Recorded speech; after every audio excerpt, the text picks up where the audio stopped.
Hi, my dear biker friends. Happy Diwali to all of you. Um, Today, I was just thinking about speaking about, like, when did I become a biker, or when did I realize that I was a biker?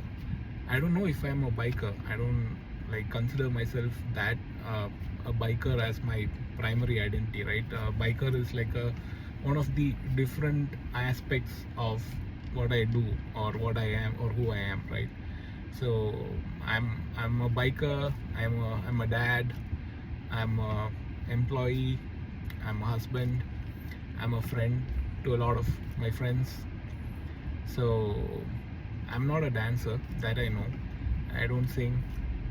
So there are a lot of definitions for a person, and I was just wondering when did this identity of a biker came about. A lot of my friends think that I'm a biker, and that's like one of the ways that they identify me, right? So as soon as I came to US, it was in 2015. So I thought like I'm done biking and I'm done with motorcycles, and I have a family to take care of. And US is a country where people don't need to use motorcycle as a mode of transportation, and people don't use motorcycles. The roads are not designed for motorcycles, and it's not really designed for motorcycle as a commute, as a mode of transportation basically. So US is like a country or system where it's primarily designed for cars, and they have like wide open roads, like very long straight roads, really good roads also. Like even if you go outside of city, and even if you go to like these country roads, or like places which are not that well developed, right? So even if you go to the rural areas of US, the roads are like really well built, I would say.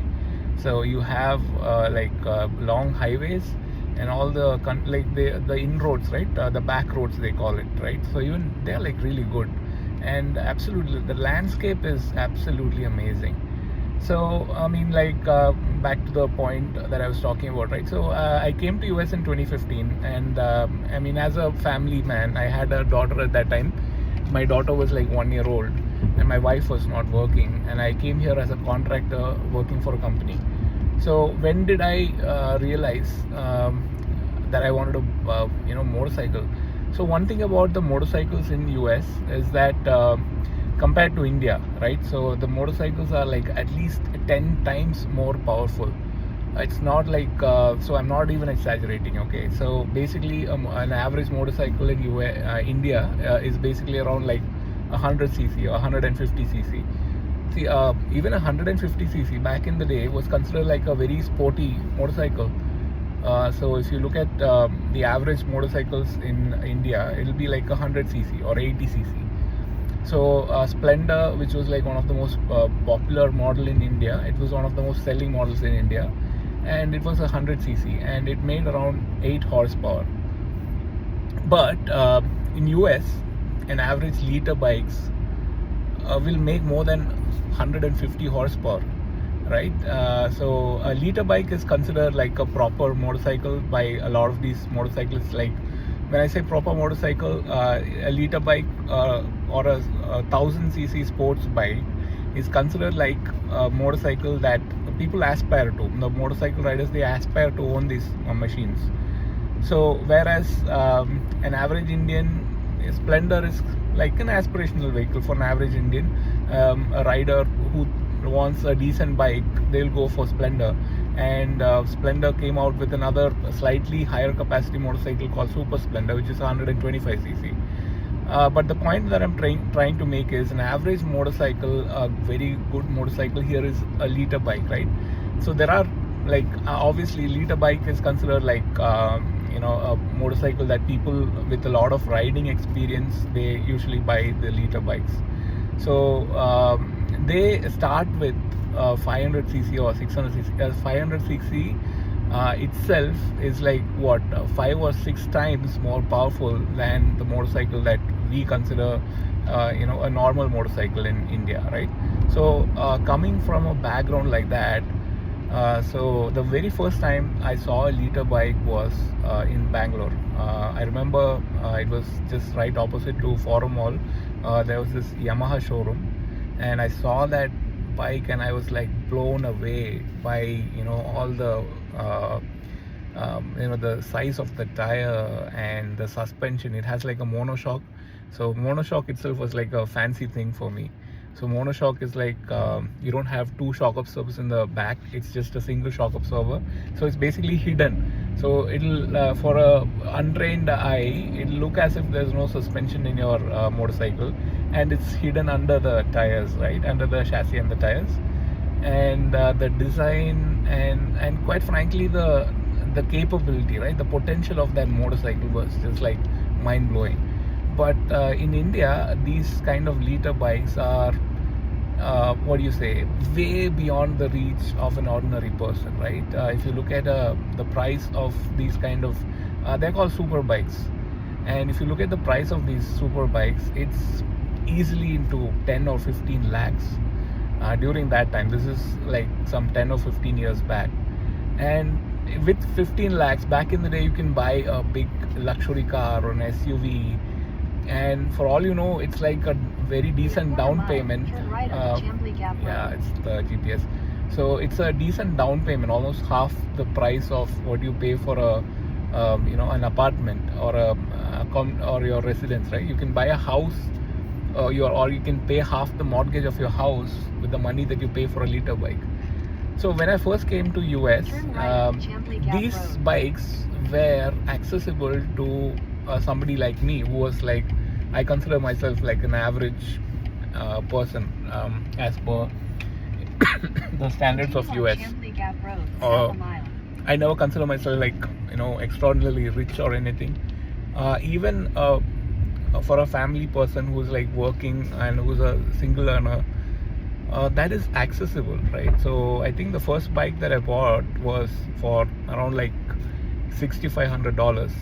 So out the door, it costed me around like $8,000, including all the accessories and the gear also. So basically, I mean, that was like a 650cc inline 4 engine, which makes around like 84 horsepower. And I thought like, oh man, this machine is like something I could never have considered that I'll be able to afford in my lifetime. So that's the kind of machine that an ordinary person can actually quite literally buy. So I don't know why these motorcycles are like extraordinarily expensive in India. So the reason being, I think the Indian government, right? So they quite literally consider this is like a prohibitively expensive or luxury that Indians should not be able to afford. I don't know why they think like that, but to be very frank, the condition of Indian roads it's like that, right? So the Indian roads are not meant for any vehicles which is having more than 50 or 60 horsepower. I remember back in the day when Yamaha had RD350, it was called the Widowmaker. Because that machine, the RD350, had a lot of power. I believe like around like 30-40 horsepower, and it was pretty light. It was a two-stroke wonder machine for that time period, right? So the OG, the original Indian super bike, that was the RD350. It was like quite a phenomenal motorcycle, but a lot of people, they are not able to handle that much power, right? So Indian roads are like extremely unpredictable. You can have a random cow or like a random person just crossing the road, like on like main highways, right?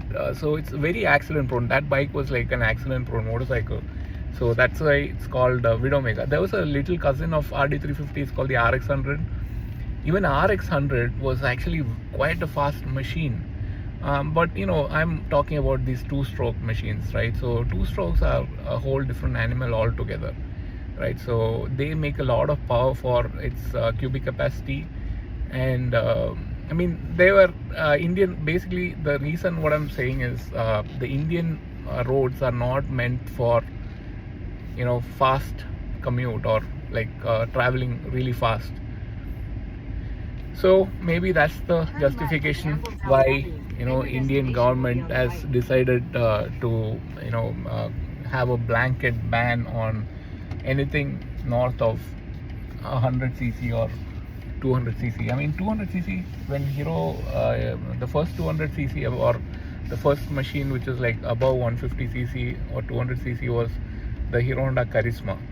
So Charisma was a 220 cc machine. I still remember the first time I saw a Charisma. So it was like in Kottarakara, the Palace Land, the place where I'm from. So I remember this yellow Charisma taking a turn and was going towards Kottayam. Oh man, my mind, the small child that I was, my mind was blown just by looking at that motorcycle, right? So that machine was like, the proportion of that machine, the panels, and like it looked like it's like moving 100 miles per hour just by standing still. That's how